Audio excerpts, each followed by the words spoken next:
During the 1920s, my grandmother's uncle invited my grandmother and my grandfather, Davidson, to come to Eatonville, Florida. For whatever reason, they refused to.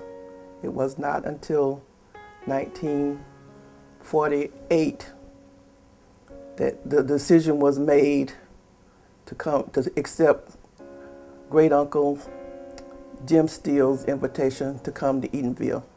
Mom and Dad were involved in the activities of the town. Dad was a councilman for 5 years during the 70s. Actually, he was the financial commissioner during that time. Mom was one of the people that was on an organization that was formed, and I believe it's still in formation, but not very active. It was called Eatonville Citizens Incorporated, or ECI, as they call it. She was active in that. Dad was, back in the 60s, they had civil defense alarms for storms and casualties and disasters.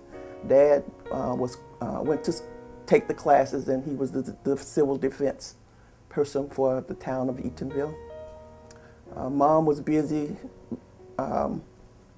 with the elders of the community. She ran errands for them and perhaps cleaned their houses for them, and whatever it took to make the senior citizens comfortable. They were also involved in the church. Dad, for 35 years, was the Sunday school superintendent. Mom and Grandma Davidson were both teachers, and they were really involved in taking care of us children, and they took us on picnics and things like that. The town of Eatonville itself didn't really have a whole lot to offer. You had to go outside of the town back then, and in order to make a living. But Dad was able to work at the high school, Hungerford High School. Once he got here back in the 50s, he got his certification as a auto mechanic during that time.